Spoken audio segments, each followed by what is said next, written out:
Welcome to the Unshackled Life Podcast. Real talk about faith, freedom, and following Jesus. I'm Dalyn Woodard, and I'm glad you're here.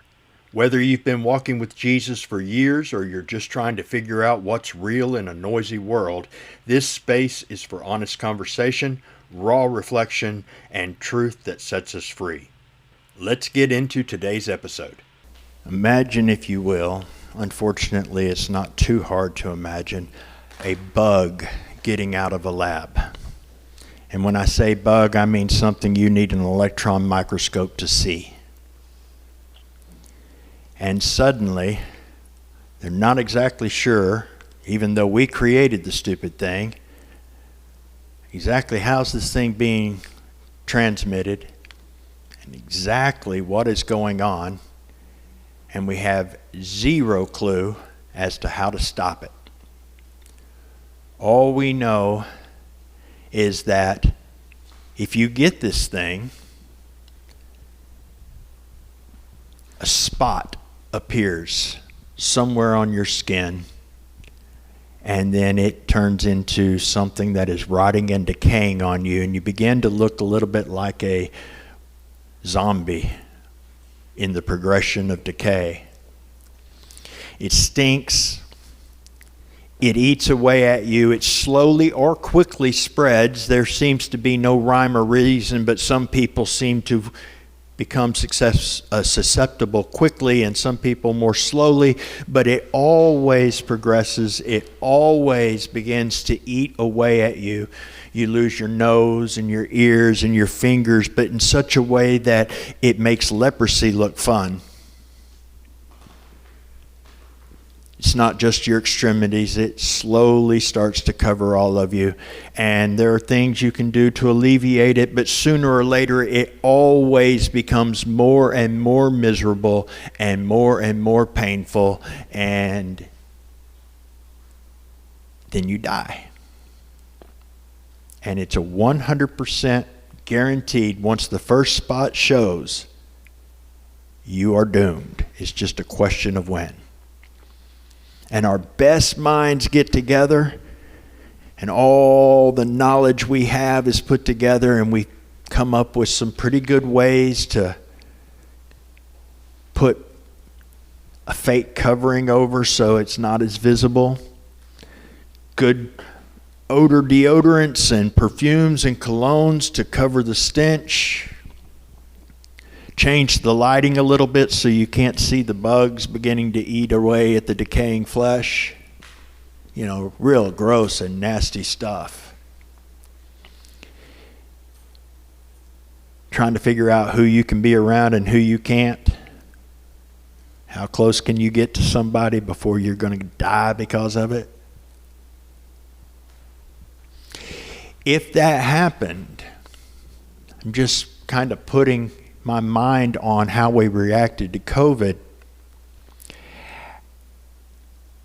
I strongly suspect that anybody who found one of those spots show up on the back of their hand, nobody would go, well, it's just the one spot. I'm mostly good. I'm mostly healthy. I'm all right.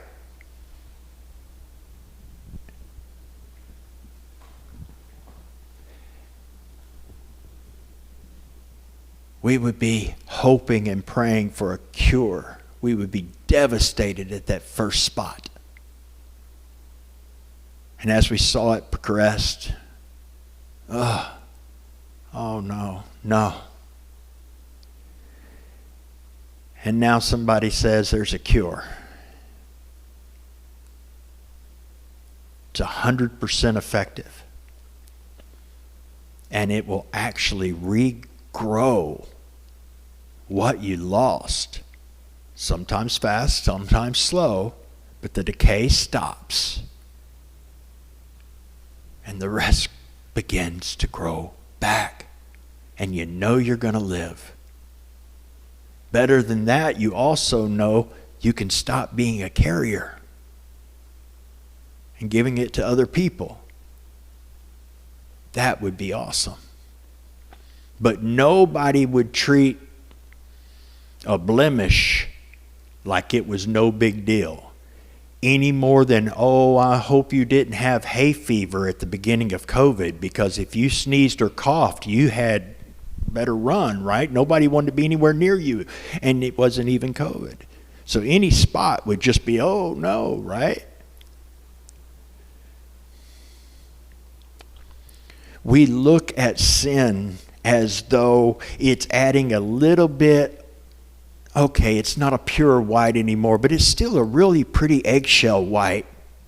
It mixes in pretty good. It's beige. It's still a pretty color. It may not be pure white, but it's pretty. It still looks good. But no, if we could see it for truly how it looks on our spiritual bodies, it's a spot of rot and decay and stench that corrupts, and there's only one cure. We all have it.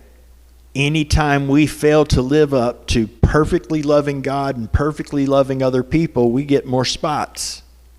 And the ones we already have get worse. And that's not to beat any of us up. That's to say, hey, there's hope. Because our best efforts to cover it up and hide the stench and put on fake prosthesis and learn tools to cope with the fact that you are no longer whole. It's good to have those tools, especially as you are being restored. We need those things to help us because we're no longer whole. But the answer is not in artificially trying to mask the fact that we're not whole. The answer is in restoration, in true wholeness and life. Jesus wrapped himself in our flesh and exposed himself to our corruption so he could be covered in it voluntarily. Where anybody who wasn't infected, the smart thing to do would be to stay that way, right? But he covered himself with our disease. Dis-ease. Are you uncomfortable? Struggling to find rest in this chaotic, crazy world of confusion and fear filled with disease? There's rest. There's restoration because he overcame that destruction and death and corruption.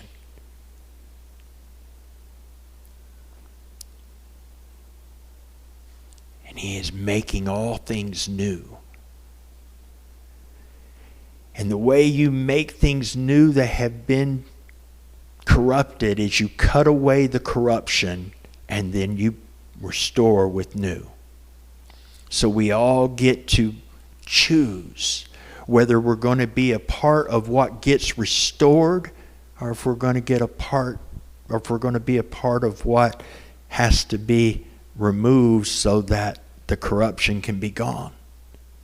Well, what do I have to do? I don't know how to get this stuff off me. I don't know how to stop making it spread. Praise God, we don't have to. That's what he did for us. It's his life in us that is the antidote, that is the cure, that is the life in the midst of death, that brings beauty from ashes and decay and corruption. He rose so we can live with him. And if we could see ourselves as we try to say, I'm all right today, pretty good, pretty healthy. But where those parts that aren't are really going, what they really look like, what they really smell like, what they really, really feel like if we remove the things we're doing to numb ourselves from it. Oh, we would run for the cure. We would run to the cross, whatever it took. God, I give you all of me to do with as you will, because I know the outcome is going to be better than where this is going, no matter how uncomfortable it may get. And the truth of the matter is, he's called the Comforter, because no matter how uncomfortable it gets, he is there and able to comfort. So wherever you're at in your uneasiness today, if you will put your faith and trust in who he is and what he did on that cross, you can run boldly through the quarantine points into the very presence of your Creator and find grace to help. So remember what he did and the life that is available. He makes us clean. He makes us whole. He sets us free from the death and the corruption spreading throughout this world. Thanks for joining me for this episode of the Unshackled Life Podcast. If it encouraged, blessed, or challenged you, consider following the podcast and sharing it with someone you feel it might bless or help. Be blessed, and remember, when you fix your thoughts on God and build your thinking on the foundation of his truth, God fixes your thoughts.